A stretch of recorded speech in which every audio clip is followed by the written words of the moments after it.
నమస్తే. ప్రస్తుతం మనం 16వ వార్డు మహమ్మద్ ఖాన్ పల్లి తండాలో ఉన్నాం. ఇక్కడ చూసుకుంటే కేత్లవత్ రవినాయక్ అయితే ఉన్నాడు. ఈయన కాంగ్రెస్ పార్టీ సీనియర్ నాయకులు, అలాగే సీనియర్ కార్యకర్తగా కాంగ్రెస్ పార్టీ అధికారంలో ఉన్నా అధికారంలో లేకున్నా కూడా కాంగ్రెస్ పార్టీలో ఉండి కాంగ్రెస్ పార్టీ కోసం పాటుపడ్డాడు. ఇప్పుడు కాంగ్రెస్ పార్టీ అసెంబ్లీ ఎలక్షన్లో ఎమ్మెల్యే గెలవడానికి ఎట్లా కష్టపడ్డాడు, ఇప్పుడు కాంగ్రెస్ వచ్చిన తర్వాత ఎట్లా ఉంది, 10 సంవత్సరాల బీఆర్ఎస్ గవర్నమెంట్ ఎట్లా ఉంది, అది కేత్లవత్ రవినాయక్ అయితే ఉన్నాడు. వారిని అడిగి తెలుసుకుందాం. నమస్తేనా. నమస్తే. ఎట్లా ఉందన్నా బీఆర్ఎస్ గవర్నమెంట్ ఇప్పుడు ఉన్నటువంటి కాంగ్రెస్ గవర్నమెంట్ తేడా ఎట్లా కనిపిస్తుంది? ఇప్పుడు 10 సంవత్సరం అయితే ప్రజలు అయితే నడుగులు చూసారు అన్న. ఇప్పుడైతే ఈ కాంగ్రెస్ ప్రభుత్వం వచ్చినప్పుడు సంతోషంగా ఉంది అందరికి కరెక్ట్ రైతు బంధువులు పడుతుంది, అన్ని కరెక్ట్ పనులు జరుగుతుంది, ఏది డిస్టర్బ్ లేదు. మంచి అయితే మన ఎన్ఎం శ్రీనివాస్ రెడ్డి కూడా బాగానే చూసుకుంటాం. ఒకే మీద మాట ఎవరు పోయినా కూడా మంచిగా మాట్లాడుతున్నాం. ఎవరు చిన్న పిల్లలు పోయినా కూడా ఇట్లా పని కోసం పోయినా కూడా రెస్పాండ్ ఇస్తుంది, మంచిగా మాట్లాడుతున్నాం. వాళ్ళతోనా వీళ్ళతోనా ఏం పోయేది అసలు లేదు, డైరెక్ట్ పోవచ్చు, డైరెక్ట్ మాట్లాడుకోవచ్చు. ఎందుకంటే ఎన్ఎం శ్రీనివాస్ రెడ్డి కూడా దగ్గర ఒక 20 సంవత్సరం ఉంది, బాగా తెలుసు మా తాండవ, మంచిగా క్లోజ్. బోరు కూడా ఫస్ట్ 20 సంవత్సరం ఒక 15 సంవత్సరం వేయించిండు అప్పుడు బీజేపీలో ఉన్నప్పుడు. ఇప్పుడు అసెంబ్లీ ఎలక్షన్ లో మీరు ఎట్లా కష్టపడ్డారు అన్న? బీఆర్ఎస్ గవర్నమెంట్ అయితే అప్పుడు అధికారంలో ఉండే, ఇప్పుడు కాంగ్రెస్ కార్యకర్తలు చాలా తక్కువగా ఉండేవారు, బీఆర్ఎస్ కార్యకర్తలు ఎక్కువ ఉండే. మీరు ఎట్లా కష్టపడ్డారు కాంగ్రెస్ పార్టీని గెలిపియడానికే? కష్టం అంటే ఇంకా అది పోరాటం అని కష్టం పడ్డాను. దగ్గర అయితే చాలా మంది అయితే అప్పుడు అది కాంగ్రెస్ ప్రభుత్వం రావాలి, ఎన్ఎం శ్రీనివాస్ రెడ్డి గెలవాలని మస్తు ట్రై చేసాం, మస్తు కష్టపడ్డాం, బాగానే కష్టం. ఇంకా వచ్చిండని ఇంకా సంతోషం ఉంది. ఇప్పుడు 6 గ్యారంటీ లోపల కొన్ని గ్యారంటీలు అమలు అవుతున్నాయి కదా, మీ తండలు కానీ విలేజ్లలో కానీ అమలు అవుతున్నాయి. ఇప్పుడు ఎగ్జాంపుల్ తీసుకుంటే రుణమాఫీ కానీ, 0 కరెంట్ బిల్లు కానీ ఇట్లాంటివి అమలు అవుతున్నాయి. ప్రజలు ఎట్లా ఉంది, హర్షం వ్యక్తం చేస్తున్నారు తండాలలో కానీ?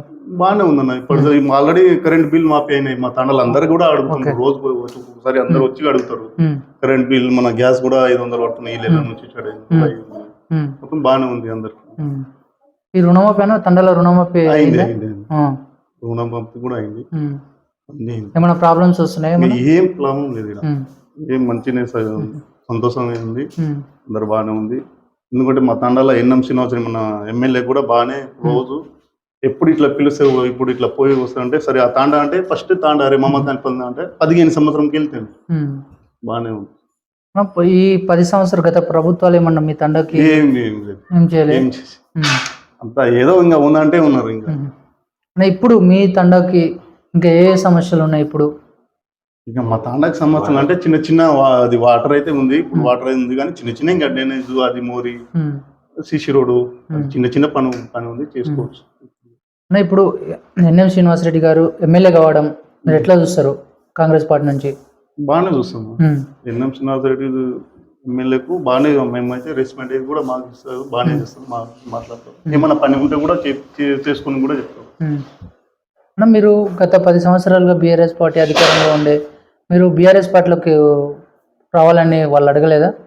అడిగిండ్రు, అప్పుడు బీఆర్ఎస్కి వెళ్ళి అడిగిండ్రు. అప్పుడు పోయిన ఎలక్షన్ అప్పుడు కూడా అడిగిండ్రు, నేను నామినేషన్ కూడా వేసిన. ఇంకా టికెట్ మన కాంగ్రెస్కి వెళ్ళి కూడా అడిగిండు కానీ ఇంకా లేదని నేనే సైలెంట్ ఉండి ఎన్నికలో ఉన్నా. ఈసారి వస్తే అవకాశం వస్తే లేకపోతే కాంగ్రెస్ ప్రభుత్వకి వెళ్ళి పనిచేస్తాం, పార్టీకి వెళ్ళి పనిచేస్తాం, కాంగ్రెస్కి వెళ్ళి. ఎప్పుడైనా మేము దగ్గర మేము మా నాయన ఉన్నప్పుడు నుంచి కూడా కాంగ్రెసే. ఈ తాండాలో అయితే ఫస్ట్ మేము కాంగ్రెస్కి వెళ్ళి ఫస్ట్కి వెళ్ళి. ఎవరన్నా అప్పుడు ఎవరుండ్రు? మీరు మా నాయన ఉండే. మీరు కాంగ్రెస్ పార్టీలో ఉన్నప్పుడు ఎమ్మెల్యే ఇక్కడ ఎవరున్నారు? ఎమ్మెల్యే అప్పుడు ఎవరున్నా పులిరన్న ఉండే. అప్పటి నుంచి పులిరన్న ఉన్నప్పటి నుంచి కాంగ్రెస్ ఫస్ట్కి వెళ్ళి మేము పుట్టినప్పటి నుంచి కాంగ్రెస్ ప్రభుత్వం మాది. కాంగ్రెస్ ప్రభుత్వం అక్కడనే పనిచేస్తాం. ఇప్పుడు అసెంబ్లీ ఎలక్షన్ లో గెలిపించడానికి మీరు కొంతమంది కార్యకర్తలు అంటూ ఉంటారు కదా, ఎట్లా ఉండే? ఇప్పుడు కార్యకర్తలు ప్రతి ఇంటికి ప్రచారానికి వెళ్తున్నారు కదా, అప్పుడు బీఆర్ఎస్ గవర్నమెంట్ అధికారంలో ఉండే కాబట్టి వాళ్ళు కార్యకర్తలు ఎక్కువ ఉన్నారు, మీరు తక్కువ ఉండేవాళ్ళు. ప్రచారం చేస్తుంటే ఎట్లా ఉండేది? మీరు ఎట్లా అనిపించేది? ఎట్లా డైరెక్ట్ ఇంట్లో పోయి పెద్ద మంత్రులు పోయి చెప్తుండే ఇట్లా పని అవుతుంది, మంచిగా చేస్తాడు. వాళ్ళే మంత్రులు ఎక్కువ ఉండే వాళ్ళకి, బీఆర్ఎస్ కి వెళ్ళి మేము తక్కువ ఉండే. పోయి డైరెక్ట్ ఇంట్లో పోయి మాట్లాడుతుండే, అయ్యా నాయన ఇట్లా వస్తుంది, ఎక్కడ పోదు, అన్ని అబద్ధం, వాళ్ళు ఏదేదో మాట్లాడుతుండే, పింఛన్ రాదు అది చాలా అన్నారు. ఎక్కడ పోదు, నీకు పింఛన్ కావాలంటే ఇంకా 1000 రూపాయలు ఎక్కువ వస్తుంది, 4 ఏళ్ళు వస్తుంది, ఎక్కడ పోదు అని మన ముసలితో పోయి మాట్లాడినాం. అన్న ఇప్పుడు మరి పింఛన్లు అవి ఏమన్నా రేషన్ కార్డుల గురించి ఏమన్నా అడుగుతారా మిమ్మల్ని?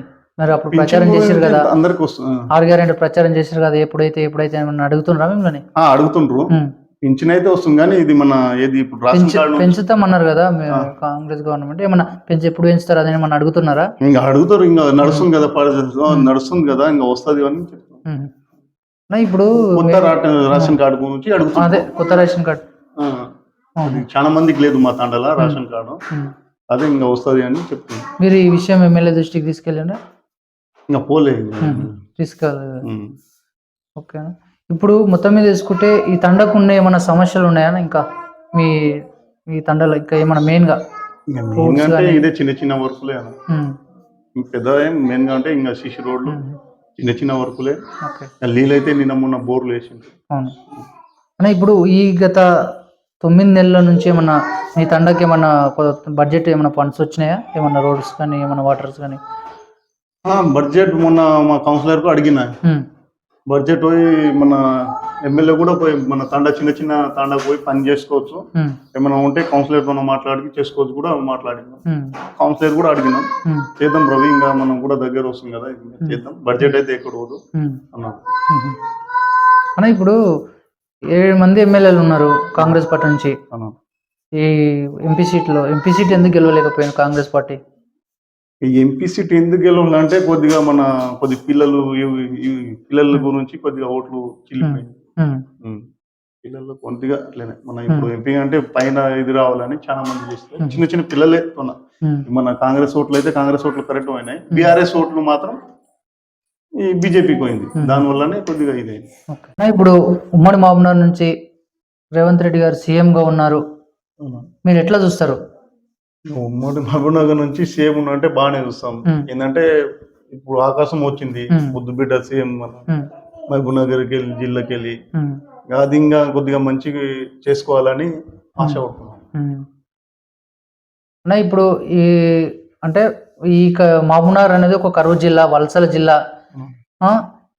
బురుగుల రామకృష్ణరావు తర్వాత రెండో సీఎంగా రేవంత్ రెడ్డి గారు ఎన్నికయ్యారు. ఈ ప్రాంతం ఈ కరువు నుంచి, ఈ వలస ఫలితం నుంచి విముక్తి చెందాలని మీరు అనుకుంటున్నారా? అనుకుంటాను, ఈజీగా అనుకుంటున్నా. ఎందుకంటే ఇప్పుడు 2సారి మనకు ముద్దు బిడ్డ రేవంత్ రెడ్డి వచ్చింది, అనుకోవాలని ఖచ్చితంగా అనుకోవాలి.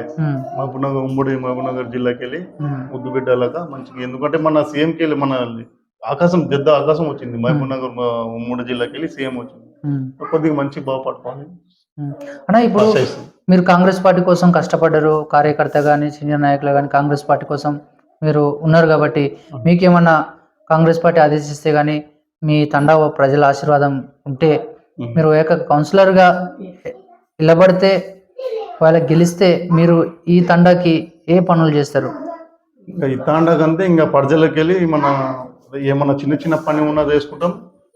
మోరీలు, సిసి రోడ్లు, ఏదైనా చిన్న చిన్న గొడవ ఏదైనా ఉంటే పోయి చేసుకోవాలి. కరెంట్లు, లైట్లు, వాటర్లు, మోరీలు, సిసి రోడ్లు పోయి మన ఎన్ఎం శ్రీనివాసరెడ్డి ఎమ్మెల్యేతో పోయి పని తీసుకొని చేయాలి.